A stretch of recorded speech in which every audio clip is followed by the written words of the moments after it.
Eleanor Peters discovered the notebook purely by accident. While collecting her mail one crisp autumn afternoon, she noticed a leather-bound journal wedged behind the community bulletin board. No name, just meticulous handwriting detailing every resident in Meadowbrook Estates, their schedules, personal conflicts, and property vulnerabilities. Most disturbing were the notes about the HOA board members, including herself. Perfect targets for Phase 1. Read 1 entry. Weber too distracted by divorced to notice procedural changes. Peters observant but easily discredited. Eleanor's hands trembled as she flipped to the front page, where she found a name. Victor Harrington, the charming retiree who'd moved into the Colonial on Willow Lane just 3 months ago. The same Victor who'd brought expensive wine to every HOA meeting and volunteered for every committee. She quickly pulled out her phone and snapped photos of several pages, her heart racing with each click. The afternoon sun cast long shadows across the bulletin board area as Eleanor hurriedly documented what appeared to be an elaborate scheme. Page after page revealed calculated observations about her neighbors, which homes had security systems, who was experiencing financial difficulties, and who might be receptive to Victor's suggestions due to personal grievances. One section labeled Board Takeover Timeline particularly caught her eye. Victor had outlined a 3-month strategy to gain majority control of the HOA board through a series of carefully orchestrated events. Next week's meeting was marked as Initiate Phase 2, Budget Question. Eleanor recalled how Victor had mentioned wanting to just ask a few financial questions at the upcoming meeting. She flipped to a section titled Property Acquisition Targets and froze when she saw her own address listed as Priority 1, with notes about her outdated security system and predictable schedule. Next to it was a crude drawing of what appeared to be construction plans overlaid on her property. Eleanor was so engrossed in the disturbing discovery that she didn't notice the approaching footsteps on the brick pathway. The community mailbox area, usually deserted by late afternoon, had seemed the perfect place to examine her find in privacy. She had been wrong. The sound of a throat clearing startled her so badly she nearly dropped the notebook.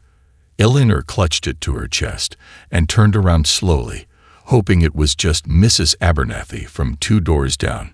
Instead, she found herself looking into the steel-blue eyes of Victor Harrington himself. He wore tennis whites and carried a racket, though Eleanor knew the community courts had been closed for resurfacing all week. "What a surprise running into you, Eleanor," Victor said, his voice pleasant, but his eyes fixed on the notebook in her hands. "I've been looking everywhere for that journal. So careless of me to misplace it." The friendly smile that had charmed the entire neighborhood during summer cookouts now seemed predatory to Eleanor. She noticed how his gaze kept darting between her face and the notebook, calculating something.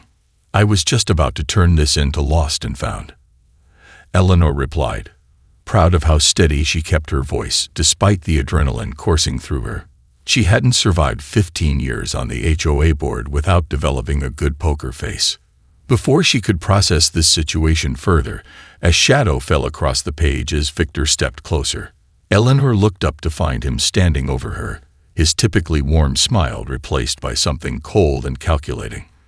"I believe you have something of mine, Eleanor," he said, extending his hand. "I'd hate for there to be a misunderstanding between neighbors." Part 2. The Midnight Meeting. "We need to meet somewhere private," Eleanor whispered into her phone 3 nights later. The cafe on Spruce Street at midnight.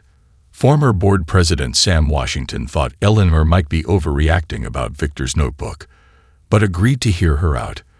When he arrived at the nearly empty cafe, Eleanor was huddled in a corner booth with her laptop open, her silver hair disheveled from running her fingers through it repeatedly. "I returned a blank notebook to Victor," she explained, sliding her laptop toward Sam. "But not before I photographed every page." The dimly lit cave cast a warm glow over Eleanor's worried face as she opened a folder of carefully organized images. She had hardly slept since the confrontation with Victor, spending every free moment analyzing the contents of his notebook and searching for additional information online. Victor played it off as a work project, said he was writing a crime novel and using our neighborhood for inspiration. Eleanor explained, her voice low despite being tucked away in the cafe's farthest corner. He even chuckled about it, like we were sharing a joke. Then he insisted on walking me home to ensure my safety. Sam scrolled through the photos with increasing concern etched across his face. He mapped out everyone's vulnerabilities. Look here. He even noted which board members are up for re-election and how to discredit each one. Keep going, Eleanor urged. It gets worse. Sam's skepticism vanished as Eleanor walked him through Victor's detailed plans. Create division among neighbors, replace board members with allies, systematically reduce property values, then have silent partners purchase homes at rock-bottom prices. Here's the brilliant part, Eleanor said, pointing to a spreadsheet. Victor's never the buyer. Look at these business entities purchasing in his previous neighborhoods, all different names, but registered to the same offshore accounts. Sam leaned back against the worn leather booth, the reality of the situation sinking in. Eleanor, this is beyond an HOA dispute. This looks like organized real estate fraud. I've been searching property records in the 3 neighborhoods Victor lived in before Meadowbrook, Eleanor revealed, opening another folder. Look at the pattern. He moves in, becomes HOA president within 6 months. Property values drop by 30% over the next year. Then mysterious LLCs buy up half the homes. Sam pulled out his phone. We should take this to the police. Eleanor reached across the table and gently pushed his phone down. With what evidence? Photos I took of a personal notebook I had no right to access. Victor's already telling people I'm becoming forgetful. Yesterday he brought me soup and suggested to my neighbor that perhaps someone should check on me regularly. The midnight barista approached with fresh coffee, causing both of them to fall silent until she retreated behind the counter. We need more concrete evidence. Eleanor continued.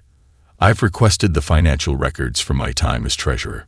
If Victor's planning what I think he is, he'll need to access the reserve funds eventually. A text alert chimed on Eleanor's phone. Lovely catching up today. Hope you enjoy the coffee.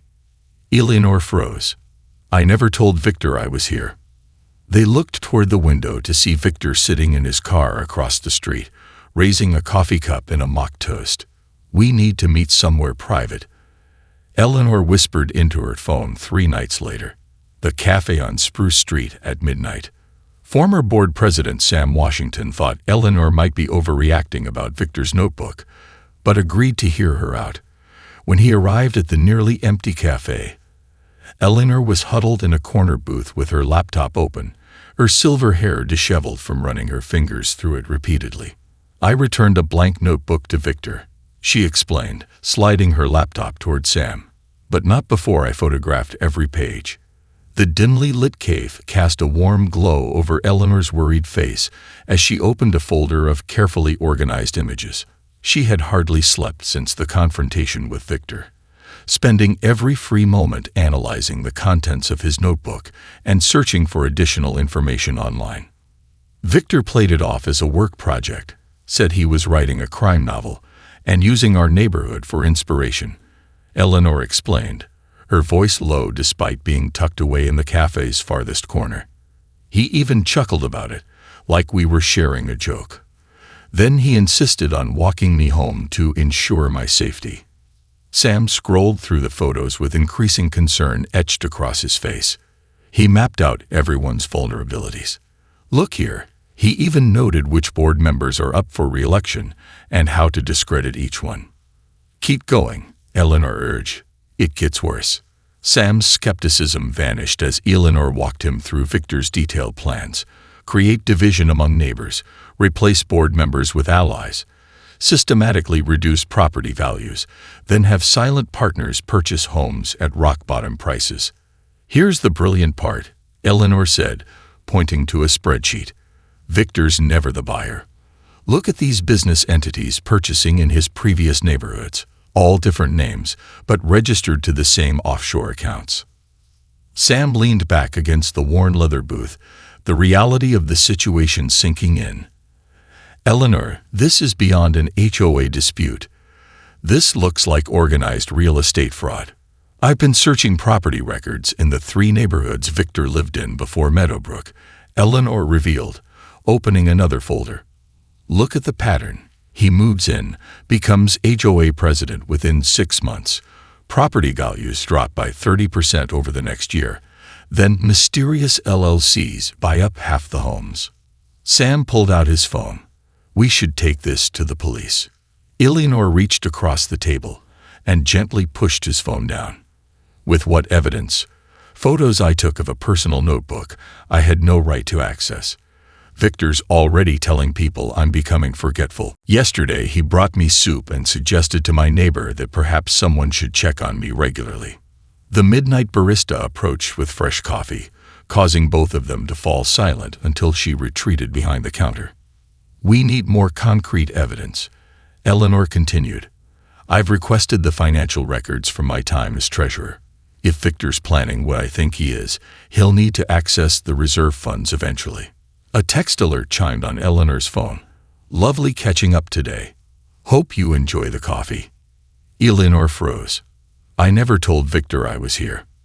They looked toward the window to see Victor sitting in his car across the street, raising a coffee cup in a mock toast. Eleanor's garden shed transformed into an investigation headquarters. Maps of Meadowbrook estates covered the walls, with red pins marking homes where neighbors reported strange incidents. Mysterious HOA violation notices, anonymous complaints, property damage blamed on local teens, all targeting people who've opposed Victor's improvement proposals. Eleanor explained to Sam and their newest ally, Diane Schultz, whose prized koi had mysteriously vanished after she questioned Victor's nomination to the architectural committee. The afternoon light filtered through the shed's dusty window, casting a golden glow on their makeshift evidence board. Eleanor had installed a deadbolt on the shed door and covered the small window with newspaper when they weren't inside. Rather than risk using her home computer, she dug out an old laptop that wasn't connected to the internet. Victor cornered me at the grocery store yesterday, Diane said, pinning another note to the board. Asked all about my upcoming vacation plans, very concerned about who would watch my house. Then mentioned how his security company friends offer special discounts to Meadowbrook residents. Sam tapped a folder labeled Security Proposals. That matches the notebook entry about installing a friendly security system throughout the neighborhood. Did he recommend Brightwatch by any chance? Diane's eyes widened. How did you know? It's one of the shell companies listed in his previous neighborhoods, Eleanor explained. They install systems that can be remotely accessed. Think about it. Full access to people's homes, alarm codes, daily routines. I still don't understand why he's targeting a middle-class neighborhood, Diane said, glancing at the property value charts Eleanor had compiled. We're not exactly sitting on gold mines here. Eleanor clicked through county records on her laptop. The rezoning application filed last month. If approved, our residential area becomes mixed use. Victor's holding company already optioned the commercial lots behind Meadowbrook. Access requires a road through our neighborhood, Sam realized. Tracing a line on the map, property values would plummet with commercial traffic. Eleanor nodded grimly. He's not just after our homes. He needs them condemned to create his access road. She pulled out additional satellite images showing Meadowbrook's position relative to the highway expansion project announced last year. Our location is suddenly prime real estate for commercial development. The highway access makes these properties worth 10 times their residential value. He can't just force people to sell, Diane protested. He doesn't have to, Sam said. Just needs to control the HOA board, approve the rezoning, tank property values, and let financial pressure do the rest. Eleanor opened another folder containing bank statements. I've been tracking unusual expenses. The HOA Reserve Fund has lost nearly $20,000 in the past 2 months on questionable maintenance projects, all approved by board members who later claimed they never signed the authorizations. A sudden knock on the shed door made them all jump. Eleanor quickly covered the evidence board with a gardening tarp before cracking the door open. Her granddaughter's worried face peered in. "Grandma, someone's in your house. I saw them through the window when I came to return your casserole dish." 20 minutes later, they discovered 3 hidden cameras in Eleanor's living room, directly above her desk where HOA documents were stored. The Meadowbrook community website crashed on a Tuesday. By Wednesday morning, a nearly identical replacement appeared, except the HOA rules now contained subtle but significant changes. "He's gaslighting the entire neighborhood," Eleanor explained to the small group gathered in her shed. The original rules required 75% homeowner approval for major changes. His version says 75% of attending members. The shed felt more cramped with 5 people inside now. Eleanor, Sam, and Diane had been joined by retired lawyer Tom Fitzgerald and Eleanor's granddaughter Mia, a second-year cybersecurity student at the State University. They had removed the hidden cameras from Eleanor's house without disturbing them, placing them in a metal box in Sam's garage for evidence.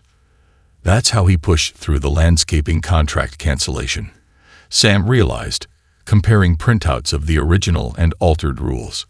Only his supporters showed up after he changed the meeting time without notifying everyone. Tom adjusted his reading glasses. "This constitutes fraud. With documented evidence of the original bylaws, we could bring legal action against a man with deep-pocketed backers." Eleanor gestured toward her limited resources.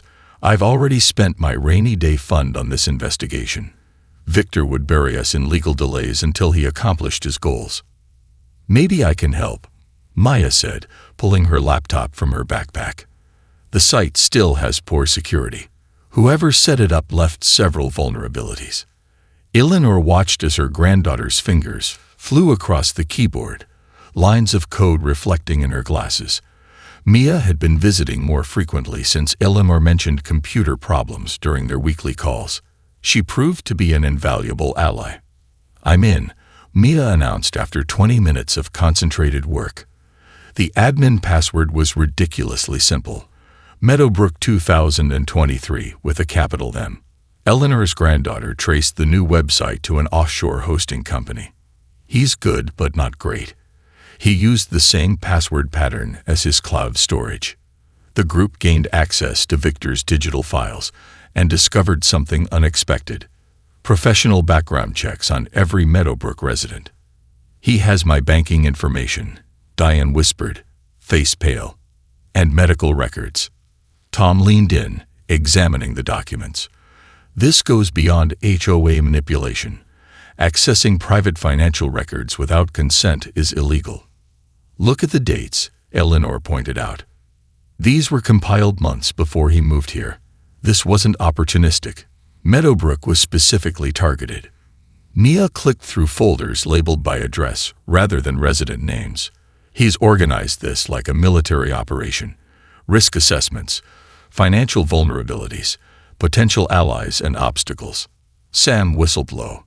"The amount of planning is almost impressive." "But why us?"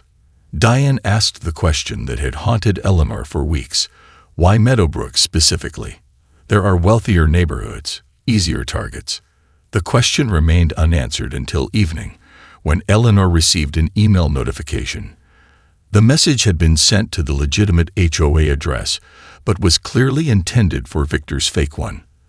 The two differed by just a single period in the domain name. The sender, Harrington Development Group, had attached architectural plans and a timeline labeled Meadowbrook Acquisition Phase 3. Eleanor opened the attachment with trembling fingers, revealing elaborate renderings for Harrington Business Park, featuring a luxury hotel positioned exactly where Eleanor's home currently stood. Victor's smile never faltered as he presided over the emergency HOA meeting he'd called as acting president, a position he claimed after circulating a petition with apparently legitimate signatures from board members. "Martin Weber has taken a leave of absence due to personal matters," Victor announced to the packed community center. "As vice president, I'll be stepping in temporarily." The community center hummed with tension as residents filled every available chair. Victor had strategically positioned his allies near the front, with refreshments served by two unfamiliar women he introduced as volunteers from the County Beautification Committee. Eleanor noted how they seemed more interested in observing residents than serving cookies. From her seat in the back row, Eleanor watched Victor work the room with practiced charm. He wore an expensive blazer with the HOA logo pin on his label, a pin only board members received. Eleanor had checked with Martin Weber that morning via Sam's satellite phone. The real Martin was actually on a fishing trip with spotty cell service, completely unaware of the fabricated personal crisis Victor had created. Today we vote on an exciting opportunity, Victor continued, displaying professional slides showcasing Meadowbrook's economic future. The presentation emphasized increased property values, community improvements, and reduced HOA fees, all supposedly resulting from approving the minor easement for commercial access. The developer has generously offered compensation to affected homes, Victor added smoothly, glossing over maps that showed the easement cutting through nearly a third of the neighborhood, including Eleanor's property. Eleanor exchanged subtle nods with her allies scattered throughout the room. Sam sat near the exit, Diane positioned herself by the refreshment table, and Tom Fitzgerald stood ready near the projector. Maya remained outside in her car with her laptop, maintaining communication with Eleanor via text. Eleanor watched several residents nodding along, clearly impressed by Victor's polished presentation. The fabricated charts showing economic benefits looked convincing. Without their investigation, she might have believed it herself. "I'm sure you all have questions," Victor said, "but in the interest of time, let's move directly to the vote. The developer needs our decision today to proceed with county permits." Eleanor sat silently, recording everything on her phone while her allies executed their plan. Diane interrupted repeatedly with procedural questions, keeping Victor distracted while Sam quietly distributed sealed envelopes to every homeowner present. "Point of order," Tom Fitzgerald called out, his authoritative lawyer's voice cutting through the room. According to HOA bylaws, any vote requiring property easements must be announced 2 weeks in advance with detailed impact studies. Victor's confident expression wavered slightly. "We amended those requirements last month. The new rules allow for expedited voting on time-sensitive matters." Before we vote on the new road proposal, Eleanor finally spoke up, rising slowly from her seat. "I believe we should address the current leadership situation." Victor's eyes narrowed almost imperceptibly. "That's not on today's agenda, Eleanor. Please open your envelopes," Eleanor instructed the room, ignoring Victor. Inside each envelope, a copy of Victor's notebook entry about that specific resident, alongside documentation of his previous neighborhood schemes and the Harrington Business Park plans with their home marked for demolition. "Martin Weber called me 10 minutes ago," Sam announced, holding up his phone. "Seems he's surprised to hear about his supposed personal crisis and temporary replacement." The room erupted as Victor abandoned his friendly facade. "You think this changes anything? I have contingencies for nosy neighbors. Your mortgages, your jobs, your precious little secrets. I know everything."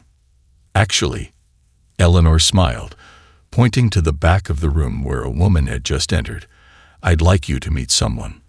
This is Detective Rivera.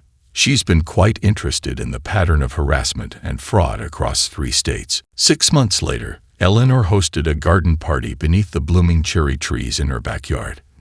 Neighbors mingled freely, without the tension that had pervaded recent gatherings. The late afternoon sun cast a golden glow over Eleanor's carefully tended garden.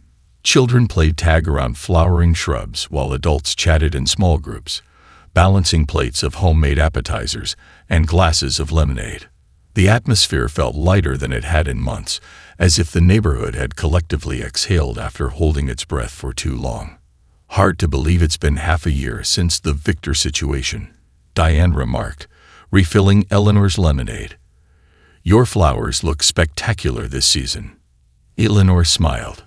"Amazing what you can accomplish when not investigating neighborhood conspiracies." She glanced around at the transformed community. After Victor's arrest, the neighborhood had come together in ways she hadn't expected. The previously underattended HOA meetings now required extra chairs. Residents who had never spoken beyond casual greetings now organized community events and volunteer committees. The Meadowbrook Estates story had made regional headlines when Victor's scheme unraveled, revealing connections to a development conglomerate with a history of using similar tactics to acquire valuable properties. Victor himself had accepted a plea deal, providing evidence against his employers in exchange for reduced charges. The irony, Sam laughed, joining their conversation, is that the publicity actually increased our property values. Turns out, our location was more valuable than we realized. He handed Eleanor a newspaper clipping about the county's new zoning regulations, which now specifically prohibited the type of commercial encroachment Victor had planned. The battle had prompted a citizen-led campaign for stronger property protections, with Meadowbrook residents testifying at county hearings. Tom says the class action lawsuit against Harrington Development is moving forward, Diane added. They've already offered initial settlements to several neighborhoods. Eleanor watched Martin Weber, the reinstated HOA president, grilling burgers while chatting with neighbors who had previously avoided him. The experience had changed him too. He was more engaged, more present in the community he served. The near disaster had awakened everyone to the importance of community vigilance. "Did you hear about the documentary?" Sam asked. "That journalist who covered our story wants to feature Meadowbrook in a series about community resilience. She called it Neighborhood Watch. The New Frontier," Diane added with a smile. "She thinks our story could help other communities recognize similar schemes." Eleanor's granddaughter arrived carrying a cake decorated with a miniature neighborhood scene. "Grandma, that journalist is here to interview you again. Something about a book deal." Eleanor waved dismissively. "They're calling me a suburban detective now." "Ridiculous." "Not ridiculous," Sam corrected. "You saved our homes with nothing but observation skills and determination."